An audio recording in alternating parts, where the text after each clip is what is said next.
we are doing 5 fabulous interview tips with Team Java.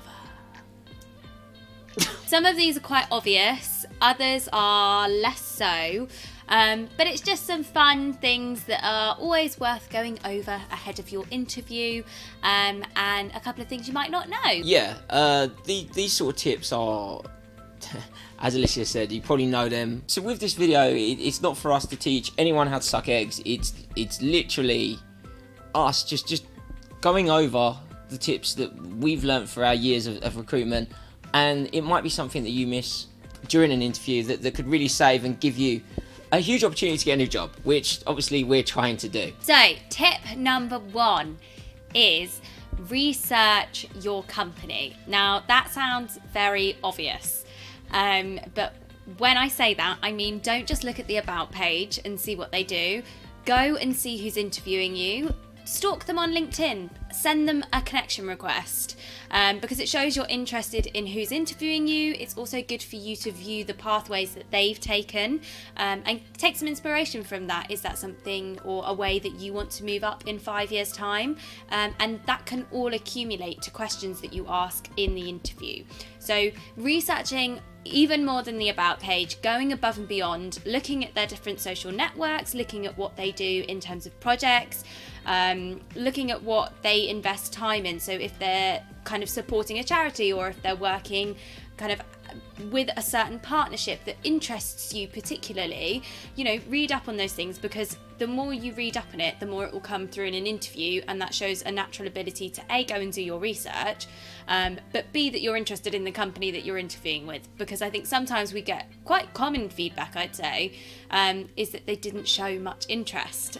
So find that interest, find the bit that inspires you to go into that interview and feel passionate about what you're interviewing. And that will definitely help and shine through. Number 2. Point 2 would be questioning. So when going into an interview, after doing your research on the organisation, the people you're going to be speaking to, line yourself up a number of good questions in regards to, look, where will I be in 5 years' time? I can see from your profile on LinkedIn that you've gone from being a software developer to a CTO. Ask questions how they got there. Ask questions how a software developer or a senior software developer like yourself would get to that next level. Asking questions like that during an interview process just shows that you're actually keen and you've taken an interest in regards to, firstly, your career path and how your career path could affect them in the long term. It's questions like that we sometimes find during interviews that cost people jobs, because they don't go in with a good group of questions in regards to your growth, the growth of the company, what's going to change in the next 5 years, what's going to change software wise, because look, as you're all aware, software changes from day to day, but asking these questions just gives you that one up over candidates that haven't taken the time to look into an organisation and really sort of doing their research. Do you know what? How weird is this? That was next on our list. I told you, I've literally know this word for word. I know this stuff. Number 3. So point 3 is something that we find, me and Alicia have both found dealing with candidates in interview processes where customers have asked questions regarding your CV, your experience, and candidates not being able to answer that in good detail. So our biggest bit of advice for one of these points is know your CV. I would like to hope you do. Like, you should do, really. This is your CV. You've created it. It's got points about you. But really take the time before an interview to go through your CV. Make sure there's points about the key projects you've worked on, points about the frameworks you've used on a day-to-day basis to showcase how you've done it. And make sure you can answer these questions in detail. Because, look, nobody wants a one-word answer. Trust me, Alicia hates it when I give her a one-word answer. But being honest, like being able to answer in depth and give a potential boss a detailed answer will look so much better than going, yes, I've used Java. Great, perfect. Break down how you've used that framework. Give them exposure to the project. I know obviously sometimes legally you're not allowed to give too much detail, but layman's terms, say it in a simplistic way. Yeah, give them as much detail as you possibly can, because at the end of the day, these guys are looking to hire you. So the more info, the better you're going to look, the more likely you are to get the job. Number 4 is smile.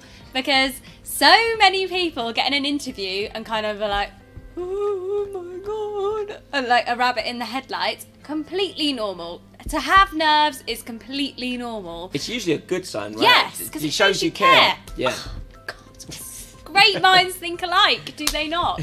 But you've got to show your personality. Half of what companies hire for is you and your personality. Let that shine through. Be yourself.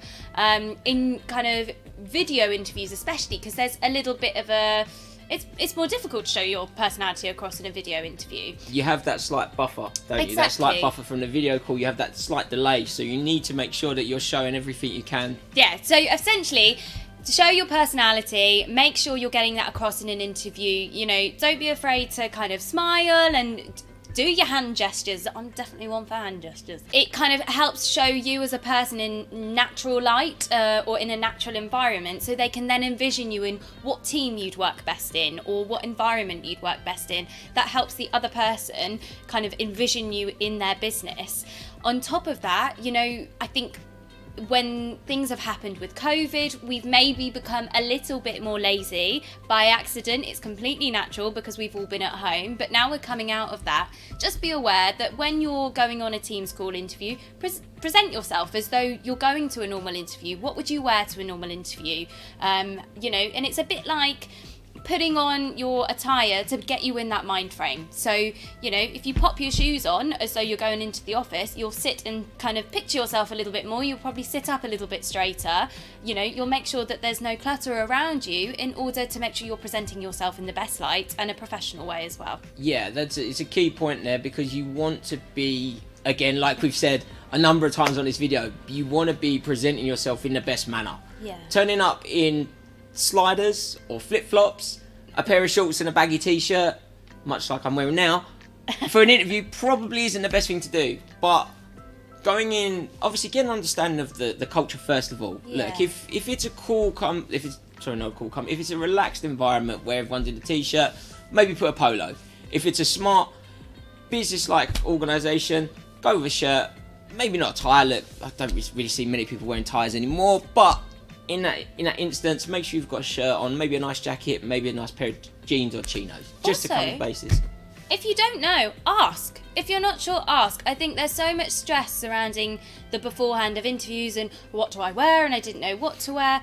Ask the question. You know, they kind of appreciate that you're taking the time to think about it and make sure that you look presentable. I think that's definitely a question you can ask either your recruiter or the company that you're going forward for ahead of your interview. Yeah, massively agreed on that. I think it's a really good point. Point 5. Point 5 is a bit of a difficult one, but it's a really good opportunity for you to get an understanding of how you performed during the interview. It's as simple as this. It's asking the interviewer how you performed. If you're not as confident as most people and you don't feel comfortable asking that, just say, can you please explain to me what the next steps would look like? Because that way it would give you an insight of what you can expect. But asking that question is such an important tool for you to actually be speaking to the hiring manager and get an understanding, because they could say to you, look, you've done an exceptional job, we think you're a great match for the team, and that's on the first stage. So you already know, it's not a guarantee obviously, but it gives you a step in the right direction of how you performed and what could be upcoming. It's as simple as that. You don't have to go into too much detail. My best bit of advice when asking this question is ask the question and be quiet. Let the interviewer speak. Let them give you as much feedback as possible, because at the end of the day, these sort of hints and tips can give you more tools to use when going forwards. Because if, for example, it's not the best of interviews, they'll probably tell you and they'll explain where you've gone wrong or what you've missed, and then you can then take that towards the next interview that we would look to arrange for you. Something to bear in mind off the back of that actually is every interview is practice. So by asking that question, you're basically setting yourself up to always do better. So you're consistently improving. So it might be that interview hasn't gone that well, at least you've got that feedback, and then going into the next one you can think, right, I'm going to hit that feedback head on, I'm going to make sure that I take on board everything that they say. It might not be always easy to hear, but that's how we move on and go forward. Yeah, cool. Look, from us, I think that's as many tips as we can give you in regards to an interview. Obviously, look, you have your own preparation and ideas of how to plan, what you do, but obviously, us guys are here whenever you've got any questions in regards to these tips. If you've got something you'd like to add, we know what we're doing, but we're obviously no experts. We're open to hearing your feedback on what you think makes it. We are experts. We're experts. But if you've got any helpful tips and tricks that you think we might have missed out there, pop them below, because we want to hear more, and obviously your feedback will make us better too. There you go. Thanks, guys. Keep it real. What time, little bunny, today? Is it recorded? Yes, it is. Bye, Luke. I didn't know. Look, that was a smart question. A game show host. Yeah. What? No, this is number 3. You're not. No. So, getting in the zone. Oh, yeah. Well, hell is breaking loose. Ross